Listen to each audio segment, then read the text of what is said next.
Good morning, everybody. Good morning sir. Quiz हो गई? Yes sir, हो गई थी प्लीज।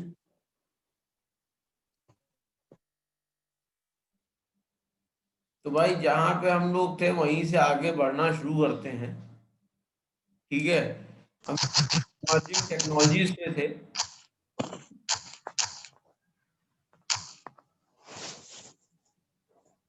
अगली क्विज का भी टाइम आ गया है भैया। ठीक है, तो इसलिए अगली क्विज स्पीड पकड़ के काम करेंगे हम लोग। ठीक है बेटा। अगली क्विज कब होगी सर? बेटा 11 तारीख को, अगले साल 11 तारीख को। अच्छा, अभी 1 साल बाद है। लेकिन वो 1 साल जो है दिनों बाद आ जाएगा।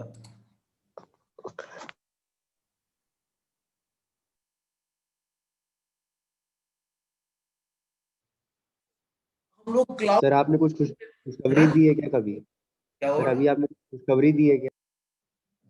हाँ, अभी और दूसरी खुशखबरी और है कि अभी आपका जो है इस क्लास के खत्म होने के बाद सरप्राइज भी आ जाएगी आपके पास। जैसे सर आपने वादा किया था, सर ऐसा तो वादा पूरा होगा। ठीक है, तो आज ही के दिन वो सरप्राइज हम लोग कर लेंगे और कम से कम एक सरप्राइज तो हो ही जाए। तो हम लोग क्लाउड टेक्नोलॉजीज के बारे में बात कर रहे थे। क्लाउड आप लोगों को मालूम ही होगा कि सबसे मोस्ट कॉमन अगर फॉर्म देखिए तो आपका इंटरनेट है। और अगर देखा जाए तो ये डेटा स्टोरेज, कंप्यूटिंग पावर, बिना लोगों के इन्वॉल्वमेंट के अगर हम आईटी रिसोर्सेज को यूज करना चाहते हैं तो उसके लिए सबसे बेस्ट सलूशन है। क्योंकि आप, अगर आपसे मैं पूछूं कि कोई एक ऐसा बिजनेस बताइए जिसमें कंप्यूटर्स का यूज ना होता हो, तो कोई बिजनेस बता सकते हैं? नो सर, नहीं जी।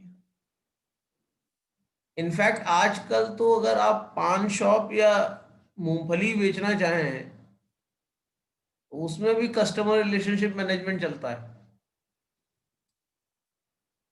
तभी आपकी शॉप ज्यादा आगे चलेगी।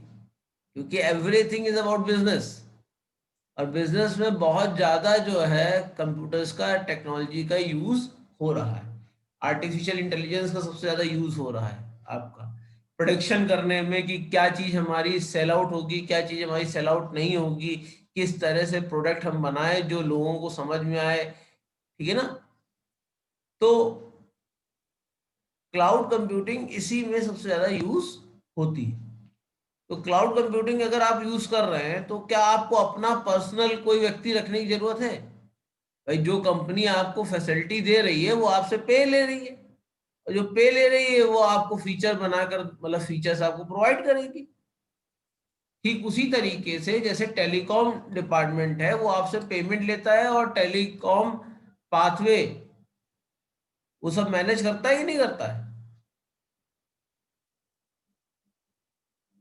भाई आपको तो ध्यान रखना नहीं पड़ता है कि कौन सा टावर कहाँ लगा हुआ है, कहाँ से रूटिंग शुरू होगी। उसी तरीके से आपका क्लाउड कंप्यूटिंग में भी है कि आपको मैन पावर अपना नहीं लगाना है, आपका मैन पावर वहां लगे जो आपका कोर बिजनेस है। जैसे मान लीजिए मेरा कोर बिजनेस मैन्युफैक्चरिंग का है तो मैं मैन्युफैक्चरिंग पे ध्यान दूं, ना कि मैं कंप्यूटर रिसोर्सेज को वर्केबल या फंक्शनेबल करने में हम इस्तेमाल करें। क्लियर है मेरी बात समझ में आई बेटा? यस। भाई मान लीजिए मेरा कार मैन्युफैक्चरिंग का काम है, तो मेरा मेन काम क्या होना चाहिए? मैं कारों को मैन्युफैक्चर करूं, उनको सेल आउट करूं। मुझे आईटी इंफ्रास्ट्रक्चर पे उतना ध्यान देने की जरूरत नहीं होनी चाहिए, आईटी इंफ्रास्ट्रक्चर पे उतना इन्वेस्टमेंट करने की जरूरत नहीं होनी चाहिए। क्योंकि आज हम अपने बिजनेस में जब इन्वेस्ट करेंगे तो हमारा बिजनेस ग्रो करेगा। आईटी तो सपोर्ट कर रहा है खाली बिजनेस को ना। क्लियर है ना बेटा?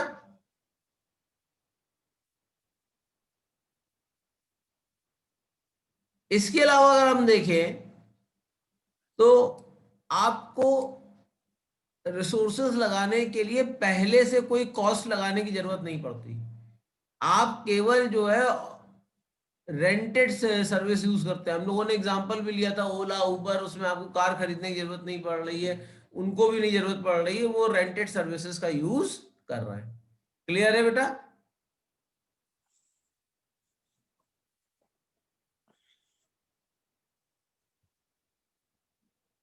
कोई प्रॉब्लम?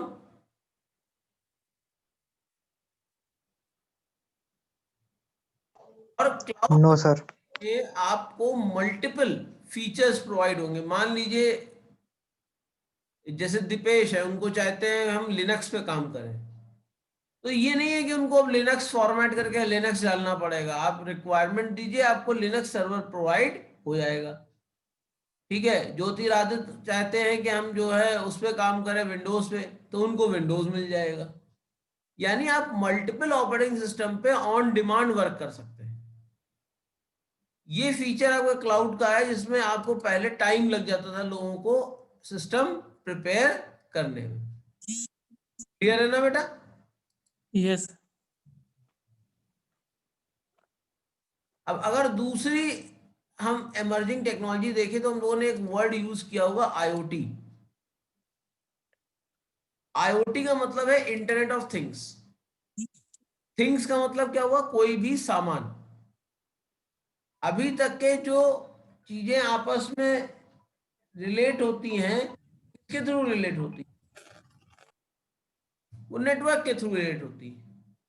और अगर कंप्यूटेशनल पावर है तो कंप्यूटेशनल चीजें आपस में रिलेट होंगी, नॉन कंप्यूटेशनल चीजें आपस में रिलेट नहीं होती। जैसे हम चाहते हैं कि अगर हम घर के बाहर चले जाएं तो हमारे घर की सारी जो इलेक्ट्रिसिटी है वो मैं बाहर से बंद कर सकूं और बाहर से ऑन कर सकूं। तो जो फैन है, इलेक्ट्रिक बल्ब है, वो सब क्या है? इलेक्ट्रिकल डिवाइसेस है।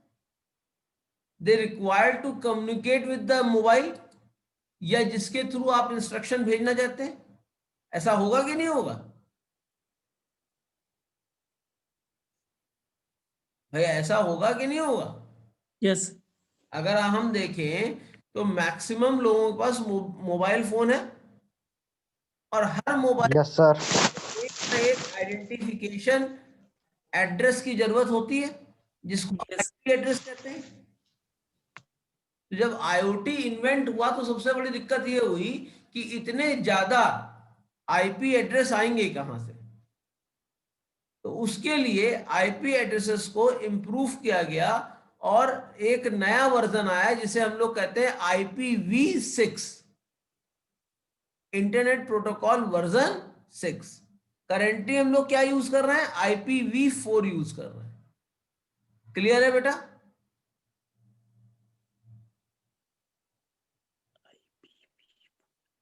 आईओटी क्या करेगा? ऑटोमेट कर देगा, सारी चीजों को ऑटोमेट कर देगा। ऑटोमेट क्या करेगा? जैसे मान लीजिए आप फार्मर हैं, ठीक है, फार्मर्स को पानी देना होता है खेतों में, तो सेंसर्स लगा दिए जाएंगे खेतों में। जब जरूरत होगी तो ट्यूबवेल अपने आप ऑन होगा, जब जरूरत नहीं होगी तो ट्यूबवेल नहीं चलेगा। यानी आपको वरी करने की आवश्यकता नहीं होगी। आजकल आप जैसे आप लोग जैसे सिविल के हैं, स्मार्ट सीमेंट का कॉन्सेप्ट आया हुआ है। सीमेंट के साथ सेंसर्स को एम्बेड कर दिया जाता है बिल्डिंग्स मटेरियल के अंदर। इससे फायदा क्या होता है कि बिल्डिंग की स्ट्रेंथ जैसे से रिड्यूस हुआ करती है। भाई आपको मालूम होगा कि भाई बिल्डिंग बनाने में आयरन लगता है कि नहीं लगता है? Yes sir. तो आयरन वीक भी तो होता है रस्टिंग की वजह से। तो बिल्डिंग गिर गिर सकती है अगर आयरन काफी पुराना हो जाएगा। ऐसा होगा कि नहीं होगा? Yes sir. तो उसको आइडेंटिफाई करना कि कब क्या हादसा हो सकता है, कब क्या प्रॉब्लम हो सकती है, उसके लिए एक नई तरह की सीमेंट डेवलप की गई है जिसे कहा जाता है स्मार्ट सीमेंट, जिसमें आपका चिप्स एम्बेडेड होती है। क्लियर है ना बेटा? वो चिप आपको लगातार इंडिकेट करती रहती है कि मॉइस्चर लेवल क्या है, किस तरीके से इसको हम कितने दिनों तक ये मैनेज रहेगा इसी तरीके से। इसके अलावा आपने देखा होगा कार अपने आप चली जाती है, पार्क हो जाती है, सेल्फ पार्किंग कार्स हैं। तो ये सब आपका इंटरनेट ऑफ थिंग्स है, आईओटी के अंदर सारी चीजें आती हैं। स्मार्ट होम आप लोगों ने नाम सुना होगा, सुना है?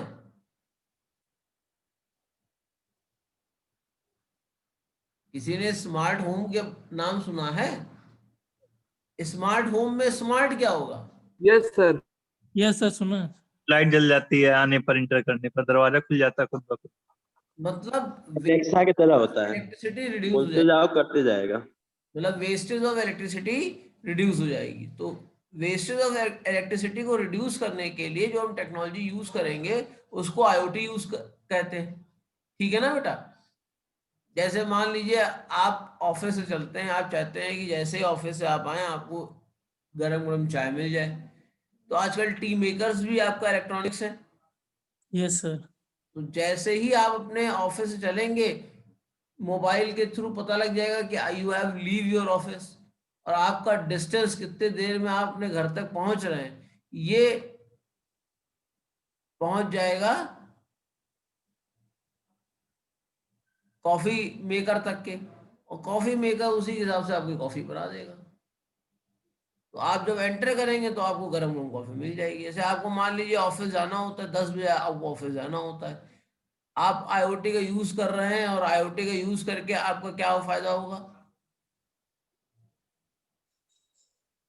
कि भाई अपने आप बिस्तर जो है वाइंड अप हो गया, आप जो है 8 बजे अपने आप खड़े हो गए। ठीक है ना? तो यहां पर क्या है, मोर ऑफ मोर थिंग्स को हम रिस्पॉन्सिव बनाना चाहते हैं, and that is called smart. Clear है ना?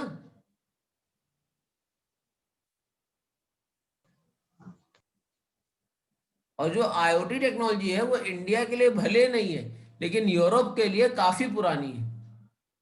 1980s में हम लोग आईओटी का यूज करते थे यूरोप में। क्लियर है ना बेटा?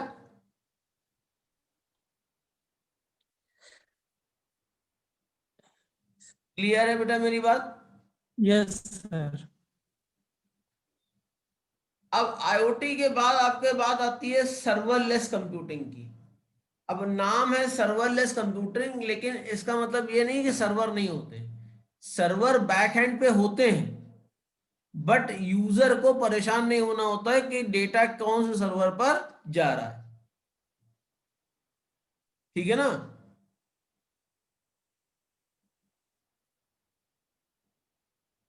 और जिस तरीके से डेटा जाएगा, जिस तरह से कंप्यूटेशनल पावर आप यूज करेंगे, उसी तरीके से आपको पे करना पड़ेगा for the fix amount of bandwidth और number of servers you are utilizing. और ये सर्विस क्या होती है? ऑटो स्केलिंग होती है।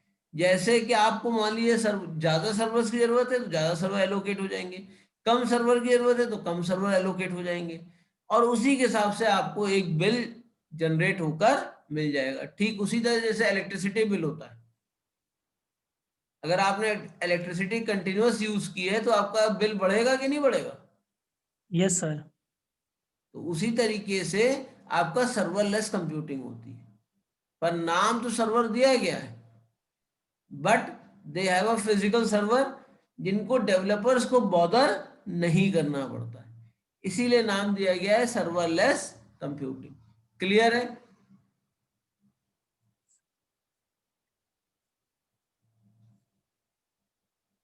और ये सर्विस कौन प्रोवाइड कर रहा है? Amazon AWS प्रोवाइड करता है, Azure प्रोवाइड करता है।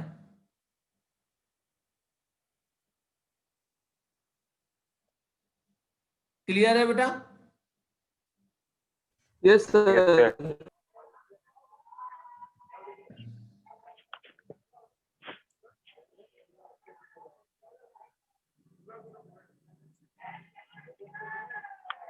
सर्वरलेस कंप्यूटिंग आपको अलाउ करती है कि आप पे करें जैसे कि आप उसका इस्तेमाल कर रहे हैं।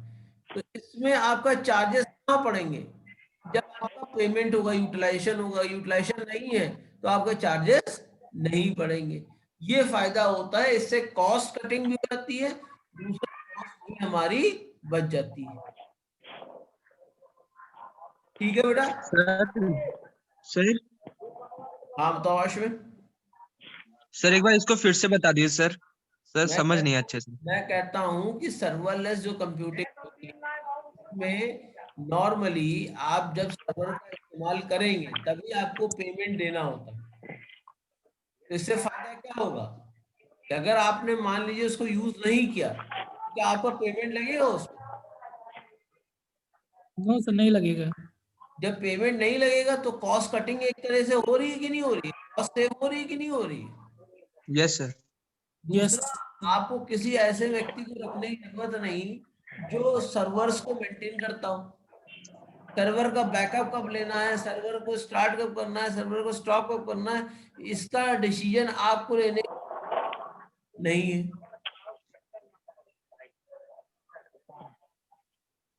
क्लियर है बेटा?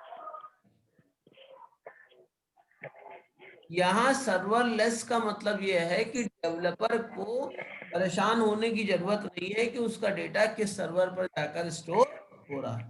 क्लियर है बेटा? Yes sir.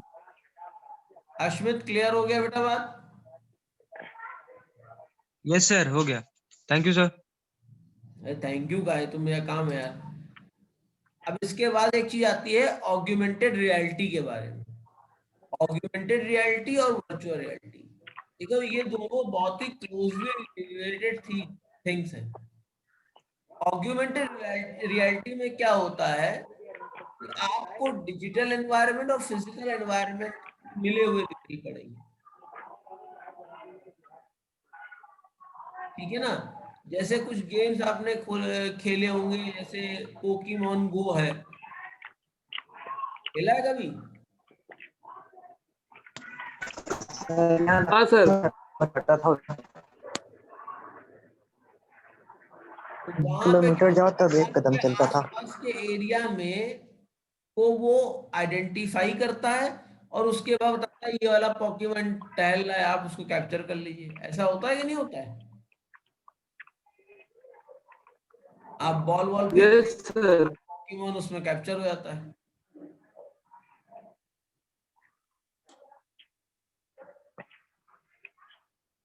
तो जहां पर 25% आपका वर्चुअलिटी हो, यानी ऐसी चीज हो जो डिजिटली क्रिएटेड की गई हो, 75% आपकी फिजिकल चीजें हो, तो उनको ऑग्यूमेंटेड रियलिटी कहते हैं।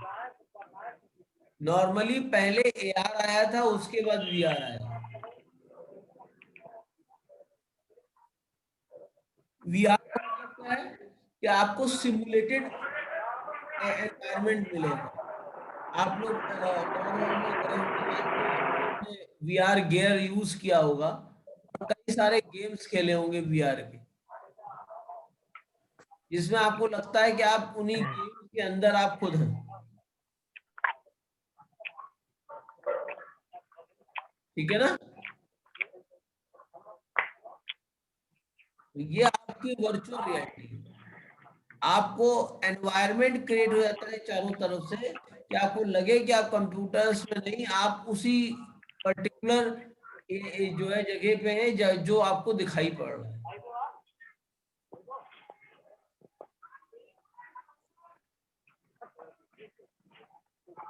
जैसे आपको फ्लाइट सिमुलेटर यूज होते हैं, तो फ्लाइट सिमुलेटर काहे के लिए यूज होते हैं? आपको हवाई जहाज उड़ाने के लिए, उड़ाने के लिए। भाई कोई आपको इतना महंगा एरोप्लेन प्रोवाइड कर देगा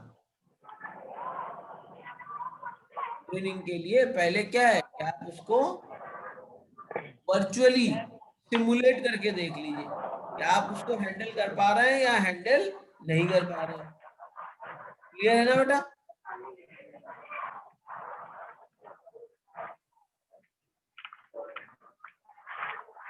बात क्लियर है?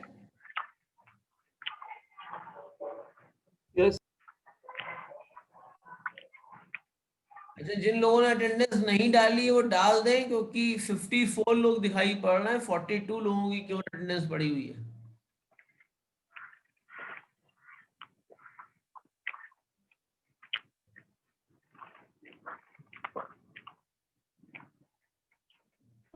आप लोग जब एंटर किया करिए, सबसे पहला काम चैट बॉक्स में अटेंडेंस डाल दिया करिए।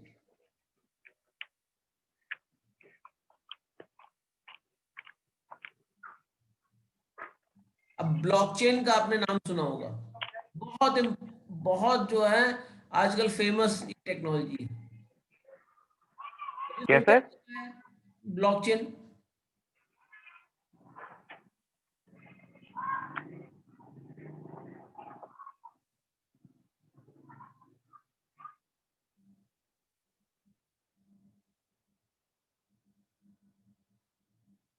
बेटा, ब्लॉकचेन का कोई अंदाजा? No sir, no idea. No sir. No sir. Coin. आजकल बिजनेस में सबसे इंपॉर्टेंट चीज क्या रह गई है? डेटा। अभी बिजनेस किए ही नहीं है सर। अरे बिजनेस नहीं किए हो जरूरी थोड़ी ना, जब करो तभी आपको चीजें समझ में आती हैं। देखते भी तो हो, आंखें भी तो भगवान ने दी हैं। No sir. नहीं दी है? हे भगवान, ऊपर वाले ने आंखें दी हैं, सेंसरी ऑर्गन्स दिए हैं सेंस करने के लिए। तो बिजनेस नहीं करते हैं लेकिन आसपास देखते तो हैं। सबसे इंपॉर्टेंट चीज क्या होती है? डेटा होता है, आपकी इंफॉर्मेशन होती है। तो अगर यही इंफॉर्मेशन आपसे हाइड कर दी जाए, आपको ना मिले, तो आपको काफी प्रॉब्लम होगी।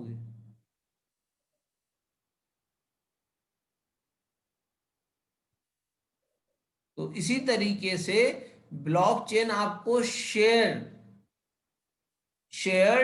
और नहीं चेंज होने वाला लेजर देता है, जो आपको फैसिलिटेट करता है कि आप किसी भी चीज को रिकॉर्ड कर सके, किसी ट्रांजैक्शन को, अपने एसेट को ट्रैक कर सके कि कहां पर वो एसेट मेरा रीच आउट हुआ है और कहां पे उसको रीच आउट होना है। एसेट आपका टेंजिबल हो सकता है, एसेट आपका इंटेंजिबल भी हो सकता है।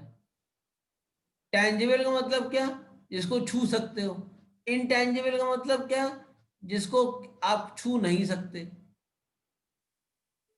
ठीक है ना? जैसे घर है, घर क्या है? घर एक टेंजिबल ऑब्जेक्ट है कि नहीं है? Yes sir. आपका तो घर नहीं है तो कैसे पता करें कि घर टेंजिबल है कि नहीं है? कार है, कैश है, लैंड है, ये सब चीजें छू सकते हो कि नहीं छू सकते हो?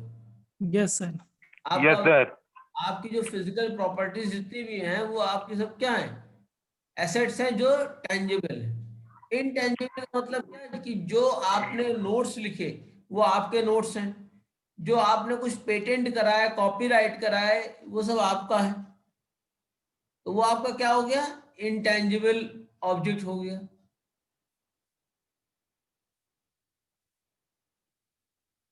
तो इनको ट्रेस करना, ट्रैक करने का काम आपका ब्लॉकचेन नेटवर्क के थ्रू होता है, जो तमाम तरह की रिस्क को रिड्यूस कर देता है और इसमें कॉस्ट भी ज्यादा नहीं लगती। कि मान लीजिए आपने कोई इंटेलेक्चुअल प्रॉपर्टी लिखी, मान लीजिए कोई नोट्स बनाए, अब आप नहीं चाहते वो नोट्स कोई जो है आपका दूसरा देख पाए, तो उसको आप क्या कर देंगे? ब्लॉकचेन के थ्रू उसको प्रिजर्व कर सकते हैं। ब्लॉकचेन उसमें पासवर्ड, इंक्रिप्शन, तमाम तरह की चीजें लगा देगा और जब भी कोई उसको एक्सेस करने की कोशिश करेगा, आप तक इंफॉर्मेशन पहुंच जाएगी। क्लियर है? पहले इन सब काम को करने के लिए हम लोग इंक्रिप्शन और डिक्रिप्शन यानी क्रिप्टोग्राफी का यूज करते थे।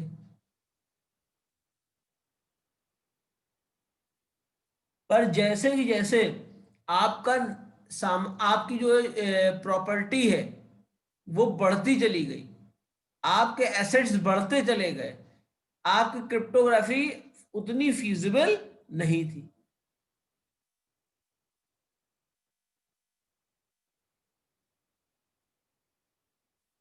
आपने देखा होगा कि जब आप जो है कोई चीज मंगवाते हैं कहीं बाहर से, जैसे फ्लिपकार्ट से मंगवाया,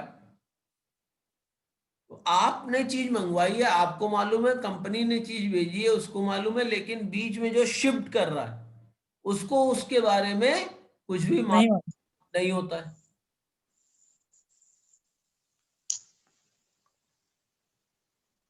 क्लियर है बेटा? तो इस तरीके का एंड टू एंड इनक्रिप्शन करने की जो टेक्निक है उसको ब्लॉकचेन कहते हैं। क्लियर है मेरी बात? हाँ।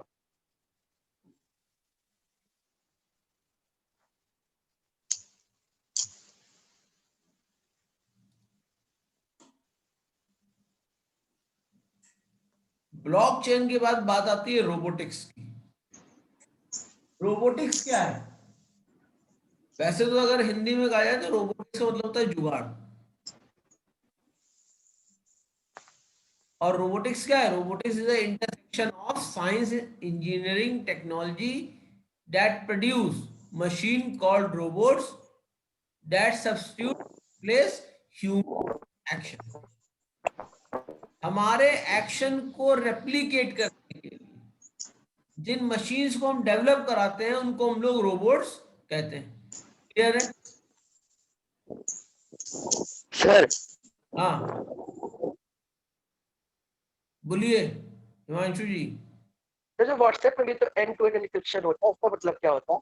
सर व्हाट्सएप में भी तो एंड टू एंड एन्क्रिप्शन होता है, वो क्या होता है? एंड टू एंड इनक्रिप्शन का मतलब ये है कि आपने जब कोई मैसेज लिखा, ठीक, Yes, तो वो अनइंटेलिजेंट टेक्स्ट में कन्वर्ट हो गया। अनइंटेलिजेंट टेक्स्ट का मतलब क्या है? sir. ऐसा टेक्स्ट जिसका कोई मीनिंग नहीं निकलेगी।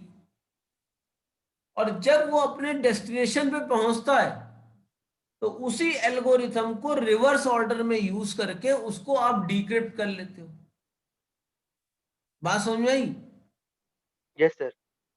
यानी रास्ते में बीच में अगर कोई इसको पढ़ने की कोशिश करेगा तो वो उसको समझ में नहीं आएगा। This is called end to end encryption.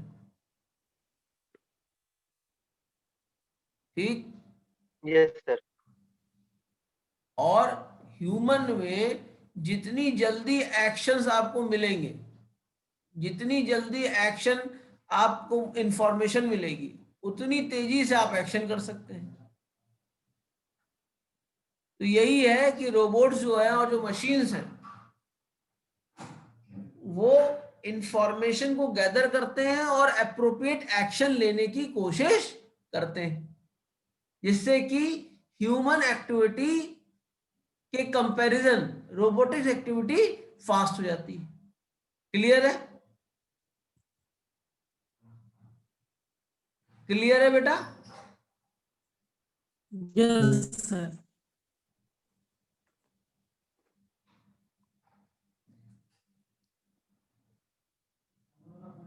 और इनको जो रोबोट्स होते हैं, ये सारा एक रोबोट सारे टास्क नहीं कर सकता, ये एक पर्टिकुलर तरह के टास्क कर सकता है।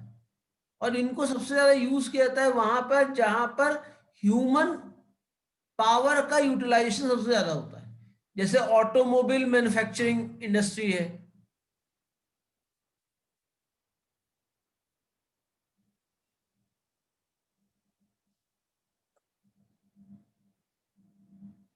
और रोबोट्स को अंदर एआई का यूज करके हम ह्यूमन सेंसेस, जैसे विजन है, विजन किसके थ्रू आता है? कैमरे के थ्रू आ जाएगा। Touch and ability to sense temperature, sensors के थ्रू ये सारी एक्टिविटीज कंडक्ट की जाती हैं। ये फीचर्स हम उसके अंदर प्रोवाइड कर सकते हैं। जैसे मैंने कहा मुझे चाय दे दो भाई, गर्म चाय दे दो, तो वो टेम्परेचर से चेक करके बता देगा कि चाय गर्म है या गर्म नहीं है, उसको गर्म करनी। क्लियर है बेटा मेरी बातें? Yes sir. Yes sir. This is called robotics.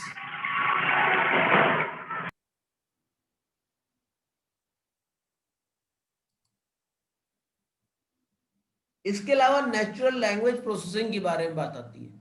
यानी जब कंप्यूटर सिस्टम जो भाषा हम बोल रहे हैं उसको समझ लेता है, तो हम कहते हैं उसके अंदर नेचुरल लैंग्वेज प्रोसेसिंग है।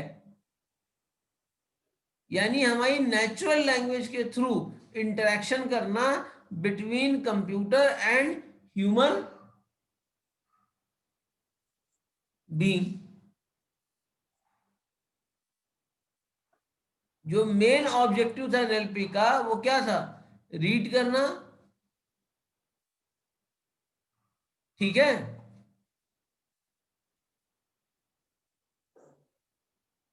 उसका मेन मकसद क्या था? रीड करना, किसी चीज को समझना, कोई गिवन वर्ड्स का सेंस निकालना, और ह्यूमन लैंग्वेज को, अगर जो रिजल्ट निकाला उसको ह्यूमन लैंग्वेज में ही कन्वर्ट करके ह्यूमन को बताना। क्लियर है?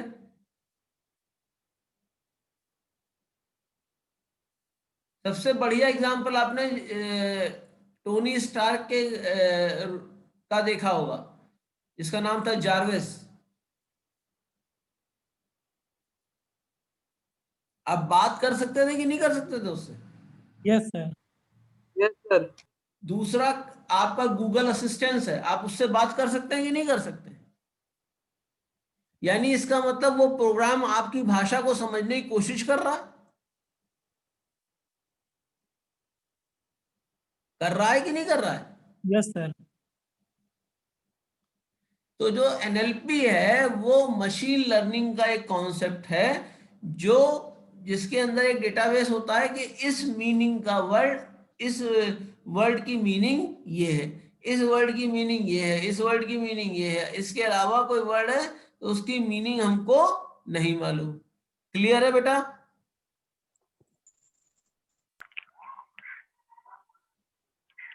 Yes sir.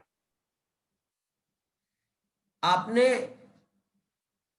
देखा होगा जब किसी साइट वाइट में एंटर करते हैं तो आपसे पूछता है कि ब्रिज कहाँ है, उसके पार्ट बताइए। कैप्चा कोड आता है कि नहीं आता है? आता है। वो इसीलिए आता है कि आपका सिस्टम कहीं ऐसा ना हो जाए कि उसको मशीनें यूज करती रहें और जो ओरिजिनल, जो जेन्युइन यूजर है उस तक एक्सेस ही ना पहुंच पाए। क्लियर है बेटा? Yes sir.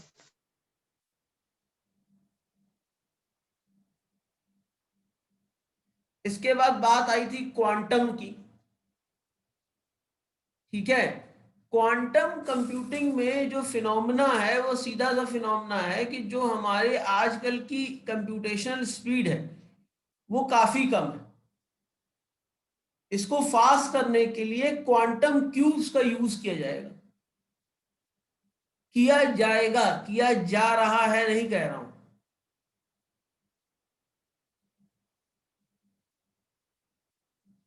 ठीक है बेटा?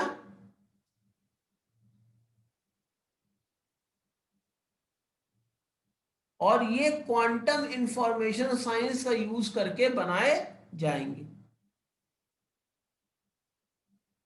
क्लियर है भैया?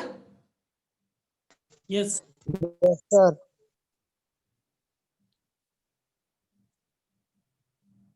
अब एथिक्स, एथिक्स क्या होती है, कोई बता सकता है?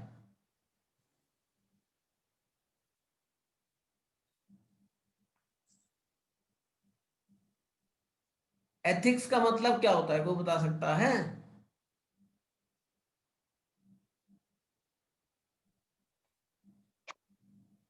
अरे ये हम तो दिन में 50 बार वर्ड यूज करते हैं, एथिक एथिक एथिक, करते कि नहीं करते? आचार विचार।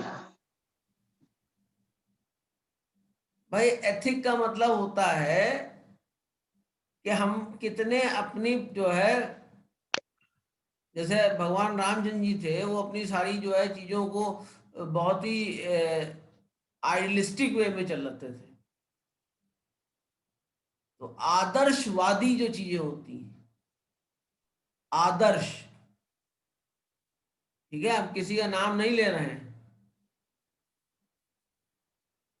मतलब क्या हमको करना चाहिए जिससे कि दूसरे को कष्ट ना हो और हमारा कार्यक्रम आगे बढ़ जाए। तो एथिक्स क्या है एआई की? क्योंकि एआई तो कुछ भी कर सकता है। एआई का यूज करके आप किसी को पर्सनल मूवमेंट को ट्रैक कर सकते हैं, कहाँ जा रहा है, कब जा रहा है, किस समय जा रहा है, क्या कब उठ रहा है, कब सो रहा है। कर सकते हैं कि नहीं कर सकते? Yes sir. तो एआई का ये कंसर्न नहीं होना चाहिए, इस वजह से एआई नहीं यूज करनी चाहिए। आपने देखा होगा एआई आजकल वेपन्स में यूज होने लगी है। Yes sir. ये आपका एआई का मिसयूज है। Yes sir. Yes sir. अब आप कहें ये तो यूज है भाई, क्यों हम बर्बाद करें? एक गोली भी मैं क्यों बर्बाद करूं? जहां मारनी है वहीं जाके लगे, इधर उधर क्यों लगे? देखिए हम लोग इस समय बात किसकी कर रहे हैं? डिस्ट्रक्शन की बात कर रहे हैं। तो एथिक्स में डिस्ट्रक्शन नहीं होता। क्लियर है ना बेटा? Yes sir. जैसे एथिकली क्या सही है कि आप पढ़ रहे हो, अब जैसे कुछ लोग इंटरेक्ट करते हैं, जैसे ज्योतिरादव हैं, आप हैं, दीपेश हैं, नबील हैं, ठीक है, आकाश हैं, ये सब क्या करते हैं? बात करते हैं, इंटरेक्ट करते हैं कि नहीं करते? बाकी और हैं वो कोई इंटरेक्ट ही नहीं करता। कभी कभी आशुतोष भी कर देते हैं, अश्मित भी कर लेते हैं, करते सर। सब नहीं करते। अब उसमें तरीका क्या है कि हम आपका चेहरा तो देख नहीं पा रहे हैं, सुंदर चेहरा क्या हम आपका देख पा रहे हैं? No sir. सबने तो कैमरे बंद कर रखे हैं, कि नहीं कर रखे हैं? यस कर रखे हैं। अब हो सकता है कि आप वहां बैठे हो सकता है आप क्रिकेट मैच देख रहे हो। आपको कैसे पता चला सर? भाई एथिकली क्या करना चाहिए? एथिकली तो पढ़ना चाहिए इस समय। सही कह रहा हूँ गलत कह रहा हूँ बेटा? Yes sir. तो सही ये तो कह रहे हैं, ethics लेकिन होती है। सर अभी पेपर देके उठे हैं ना, तो इसलिए मन नहीं कर रहा पढ़ने का। तो बेटा इस तरीके तो हमेशा होता है, हर सैटरडे वेडनेस, हर मंडे को, हर वेडनेसडे को, हर फ्राइडे को ऐसा ही होगा। आपके तो हफ्ते में 3 पेपर हो रहे हैं यस सर। और बीच में लगातार सरप्राइज छोटे छोटे पेपर हो रहे होंगे। जैसे ये वनडे मैच होता है, सरप्राइज T20 होता है। Yes sir. Super over. तो चलिए फिलहाल ये एथिक्स अगले क्लास में पढ़ना शुरू करेंगे, यानी कल आपका पेपर आ गया होगा आपके पास, सरप्राइज का। आ गया है कि नहीं आ गया है? नहीं आया सर। नो सर, अभी नहीं आया। सर। सर सांस ले लेने दीजिए। अरे सांस मैं कहाँ मना कर रहा हूँ, ना लो भाई। सर एक क्वेश्चन था। हाँ 2 पूछो। सर विंटर वेकेशन होगी? हैं? Winter vacation. विंटर वेकेशन नहीं होती है, विंटर वेकेशन छोटे बच्चों की होती है बेटा, तुम लोग कहाँ होगी? सर छोटा ही तो है सर हम भी तो छोटे ही। वेकेशन तो चल ही रही है। नाम की वेकेशन चल रही है। कल चल पूरा रही दिन है बैठ कि के नहीं चल लिखना रही है? पड़ा। सर आ गया सरप्राइज क्विज। पेपर आ गया। आ गया ना पेपर? यस भैया बेस्ट ऑफ लक, आ गया सर। बेस्ट ऑफ लक, करना शुरू करिए भैया। अगले क्लास सर में बेस्ट ऑफ लक क्या सर? ठीक है, थैंक यू। राधे आप बता दीजिए ना सर। हैं?